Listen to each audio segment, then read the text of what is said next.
রাব্বুল আলামিন বলেন ওয়াইবাদুর রাহমানিল্লাযীনা ইয়ামশুনা আলাল আরদি হাওনা ওয়া ইযা খাতাবাহুমুল জাহিলুন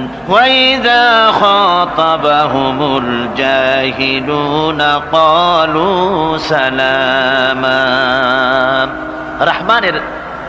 রহমানের খাঁটি বান্দা তারা, রহমানের আসল বান্দা তারা যারা নাকি জমিনের উপর থেকে যখন হাঁটে খুব বিনয় বিনম্রতার সাথে তারা চলে। ওয়াইদা খাতাবাহুমুল জাহিলুন, আর যখন জাহিলরা তাদের সঙ্গে কথাবার্তা বলতে আসে তখন তারা তাদেরকে বলে তোমাদের প্রতি সালাম, এই বলে তারা চলে। অর্থাৎ এই 8টি বৈশিষ্ট্যের প্রথম বৈশিষ্ট্য ধরা হয়েছে চালচলনকে।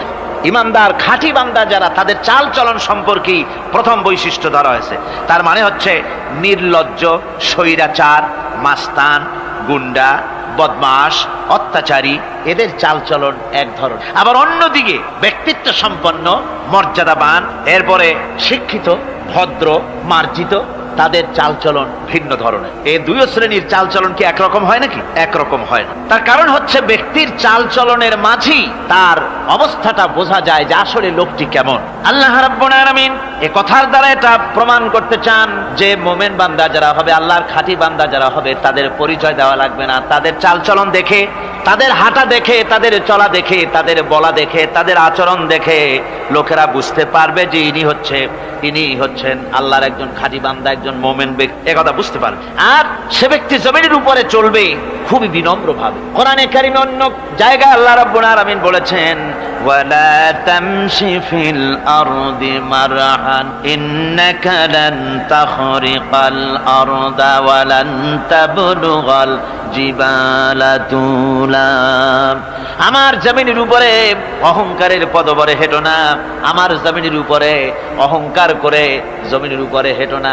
তুমি জমিনের উপরে অহংকার করে হেঁটে পদাঘাত দিয়ে আমার এই জমিনকে ফাটায় দিতে পারবে না। আর তুমি লাফ দিয়ে আমার আকাশে, আমার পাহাড়ের উচ্চতাও তুমি ছাড়িয়ে যেতে পারবে না। অহংকার করে কেউ কি পায়ের আঘাত দিয়ে জমিনটাকে ফাটায় দিতে পারে? কি বলেন, পারবে?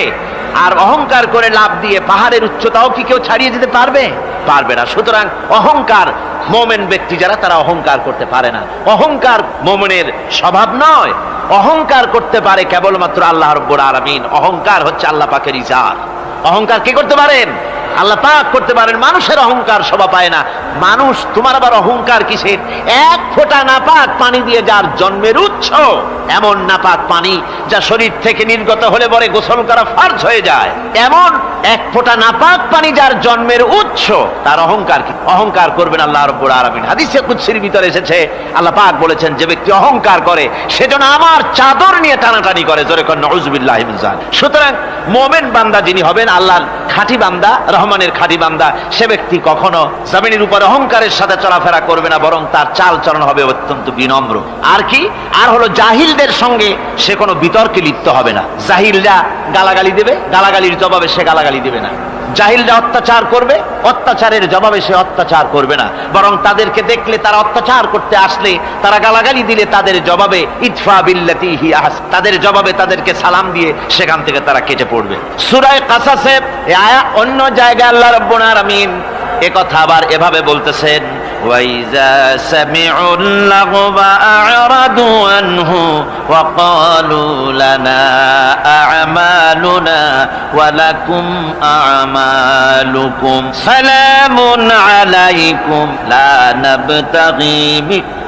নাবতাগিল জাহিলিন। আল্লাহ পাক বলছেন যে যখন মুমিনেরা পরস্পরে মুমিনদের সাথে জাহিলদের যখন দেখা সাক্ষাৎ হয়ে যায়, যখন ঝগড়ায় লিপ্ত হতে চায়, তখন মুমিনেরা যারা মুমিন বান্দা, আল্লাহর খাঁটি বান্দা, তারা বলবে যে তোমাদের আমলের প্রতিফল তোমরা পাবা, আমাদের কৃতকর্মের ফল আমরা পাবো। সুতরাং তোমাদের প্রতি সালাম, তোমাদের সাথে আমাদের কোনো সম্পর্ক নাই। ঝগড়াঝাটি না করে তারা ফিরে আসবে। আল্লাহ পাক এরপরে বলেন ওয়াল্লাযীনা ইয়াবিতুনা লিরাব্বিহিম সুজদান ওয়া কিয়ামা। রহমানের খাঁটি বান্দা তারাই আরেকটি বৈশিষ্ট্য, তাদের এই 2 নম্বরের বৈশিষ্ট্য বার বলা হচ্ছে রহমানের, আল্লাহর খাঁটি বান্দার 2 নম্বরের বৈশিষ্ট্য যেটা, সেটা হচ্ছে এই যে তারা রাত কাটায় তার রবের হুজুরে আল্লাহর দরবারে সেজদা দিয়ে দাঁড়িয়ে থেকে কান্দাকাটি করে তারা রাত গুজরান করে, জোরে বলেন সুবহানাল্লাহ। আর এর বিপরীত যারা, তারা রাত কাটায় রাতের বেলা মদ, জুয়া, সিনেমা, গান বাজনা, অশ্লীলতা, নাটক, হাবিজাবি গল্প গুজব করে তারা তাদের রাত কাটায়। আর যারা মোমেন বান্দা, আল্লাহর বান্দা, যারা খাঁটি বান্দা, তারা এই রাত তারা আল্লাহর ইবাদতের ভিতর থেকে কান্দাকাটির মধ্য দিয়ে দাঁড়িয়ে দাঁড়িয়ে অথবা সেজদার ভিতরে তারা তাদের রাত কাটিয়ে দেয়। কোরআনে কারীমে আল্লাহ রাব্বুল আলামিন এই কথা এভাবে বলেছেন, তাতাজাফা জুনুবুহুম আনিল মাদাজি ইয়াদউনা রাব্বাহুম খাওফান ওয়া তামআন। আমার মুমিন বান্দারা তাদের পার্শ্বদেশ এবং পৃষ্ঠদেশ বিছানার উপরে বেশি রাত থাকে না। তারা তাদের রবের প্রতি রবের ভয়, আল্লাহর ভয়, আশা এবং আশা পোষণ করে। আর তারা আল্লাহকে ভয় করে তারা বিছান থেকে নিজের পিঠকে আলাদা করে নিয়ে তারা রাতের বেলায় আমার কাছে কান্দে, আমার কাছে দোয়া করে, তারা কান্দে, ইবাদত করে।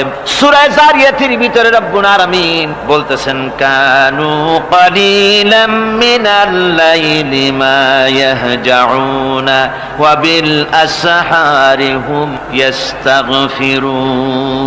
আমার এই মুমিন বান্দাগুলি, আমার খাঁটি বান্দা যারা, তারা সারা রাত ঘুমায় না, রাতের একটা অংশ মাত্র তারা ঘুমায়, সারা রাত ঘুমায় না, একটা অংশ তারা ঘুমায়, আর বাকি অংশটুকু শেষ রাত্রে তারা ওঠে আর আমার দরবারে তারা কান্দে, মাপ চায় আর কাঁদতে থাকে, চোখের পানি ফেলতে থাকে। আল্লাহ রাব্বুল আলামিন শেষ রাত্রে প্রথম আকাশে আসেন।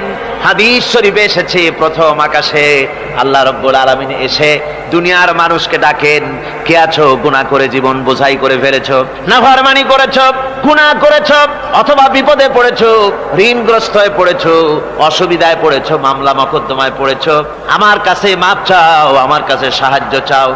এই সময় যে সমস্ত বান্দারা আরামের ঘুমকে হারাম করে আল্লাহর দরবারে কাঁদতে থাকে, তাহাজ্জুদের নামাজ আদায় করে যখন হাত তুলে কাঁদে, আল্লাহ পাক তখন এই দৃশ্য দেখে ফেরেশতাদের বলেন, ও আমার ফেরেশতারা, আমার ওই বান্দাগুলি কাঁদে কেন? সমস্ত মানুষ যখন ঘুমানো, এই বান্দাগুলি কাঁদে কেন বলো? ফেরেশতারা বলে, আল্লাহ তুমি তো ভালো করে জানো। ফেরেশতারা বলে, আল্লাহ পাক বলবেন, তবুও তোমাদের মুখ থেকে শুনতে চাই। ফেরেশতারা তখন বলবে, রব্বুল আলামিন তোমার বান্দা গুনাহ করেছে, জাহান্নামের ভয়তে তোমার কাছে কাঁদতেছে, তোমার ভয়তে কাঁদে, জাহান্নামের ভয়তে কাঁদে। আল্লাহ জিজ্ঞেস করেন, ফেরেশতারা, ওরা যে আমার ভয়তে কাঁদে, ওরা কি আমারে দেখছে নাকি? ফেরেশতারা বলেন, না খোদা তোমারে দেখে নাই। আল্লাহ পাক বলেন, ওরা আমার যে জাহান্নামের ভয়তে কাঁদে, ওই জাহান্নাম তারা দেখেছে নাকি? ফেরেশতারা বলে, না আল্লাহ, তোমার জাহান্নাম ওরা দেখে নাই, তোমার বেহেশত কিছুই দেখে নাই। আল্লাহ পাক বলেন, ও আমার ফেরেশতারা, এই বান্দাগুলি আমার দুজক দেখে নাই, আমাকে দেখে নাই, হাসর মিজান সিরাত কিছুই দেখে নাই, শুধু কোরআনের কথা শুনে, আমার নবীর কথা শুনে, আমার কোরআনের কথা শুনে বিশ্বাস করে আরামের ঘুমকে হারাম করে কিভাবে কাঁদতেছে তাকায় দেখ। আমার রহমতের দরিয়ায় জোশ মেরে গেছে, তোরা সাক্ষী থেকে যা, আমার ওই ক্রন্দনরত বান্দাগুলিকে আমি আল্লাহ মাফ করে দিলাম। আমার ভাইয়েরা, আল্লাহ পাক বলেন, আম্মান হুয়া কানিতুন আনা আল-লাইলি সাজিদাও ওয়া কাইমাম। আল্লাহ রাব্বুল আলামিন বলেন, সিজদার ভিতরে আর দাঁড়ানোর ভিতরে আমার এই বান্দাগুলি আখিরাতে আমার সঙ্গে দেখা করা লাগবে এই ভয়তে, জাহান্নামের ভয়তে তারা কাঁদে, এভাবে কাঁদতে থাকে। আর আল্লাহ পাক ওই সময় তাদের গুনাহ মাফ করতে থাকেন। কোরআনে কারীমের ভিতরে আল্লাহ পাক বলেন, সারা রাত ঘুমাতে আল্লাহ নিষেধ করেছেন, সারা রাত যেন ঘুমায় না, পাইকারি দরে ঘুমায় না, একটু জাগো। ওয়াজকুর ইসমা রাব্বিকা বুকরাতাও ওয়া আসীলা। সকাল এবং সন্ধ্যায় তোমার প্রভুর, তোমার রবের জিকির করো, স্মরণ করো। وَمِنَ اللَّيْلِ فَاسْجُدْ لَهُ وَسَبِّحْهُ لَيْلًا